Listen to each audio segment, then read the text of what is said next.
Good evening. My name is Jermaine Bollinger, stage name Summer of '86. Though I made a brief post about it yesterday, I wanted to go into deeper detail about the situation with Walker's Bluff. I want to speak publicly about a series of experiences that have led me to this moment. This is not about one isolated incident, but a pattern of treatment that has taken place over many years. I am a person of color who's performed at this venue for nearly a decade. During that time, I have repeatedly felt dismissed, unsupported, and treated differently from others. On multiple occasions, artists performed far past their scheduled time, delaying my band's set. When we asked staff to intervene, they did not. At one show, an artist became upset after a blind man that was part of my group accidentally brushed against his guitar while we were setting up. Again, no intervention occurred. He was also over his set time. I have also observed a consistent pattern in promotion.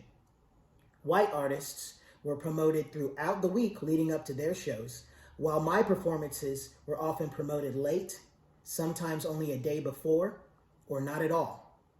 I have seen marketing approaches toward other artists of color that seem designed to either overstimulate audiences or to space bookings so far apart that audiences would not remember them. Despite being instructed to contact their marketing director, my bio, stage name, and promotional materials were often ignored or used only on the day of the event. They have also had administrative issues. Tax documents were repeatedly sent to an address I have not lived at since 2019, despite multiple requests to update it. Payments were often disorganized. Sometimes no check was available, sometimes no cash.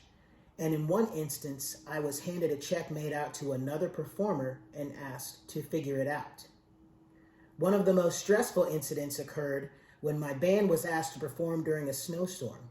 We repeatedly called to ask whether the event was canceled due to hazardous conditions. We were told to come. After we arrived, we set up equipment and risked dangerous travel.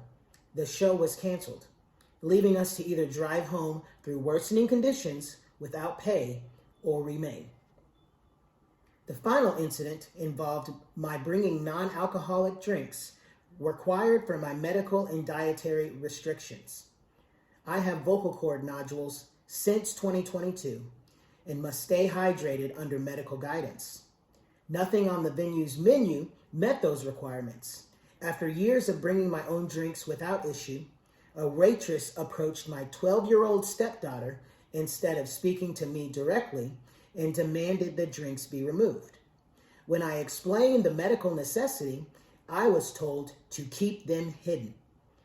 When I asked to speak with management, the conversation quickly became more tense. I was told the manager was the owner's wife and had been there for 6 months, a statement that I felt intended to intimidate rather than resolve the situation. After nearly a decade of loyalty, I chose to pack up and leave. When I later contacted the booker I had worked with for years, I was told our relationship would be severed because I had spoken publicly about the situation. I was then blocked. I believe these experiences reflect a deeper issue, not just personal disagreements, but patterns that raise concerns about fairness, professionalism, and how artists of color are treated in Southern Illinois. This is not about hostility, it is about accountability. Artists deserve equal promotion, fair compensation, professional communication, safe working conditions, respect regardless of race or background. For too long, many of us remain silent, but silence does not create change. It is time for venues and organizations to examine their practices and ensure that every artist who walks through their doors is treated equally, especially during Black History Month. I am speaking out not only for myself, but for others who may have felt they did not have a voice. Thank you.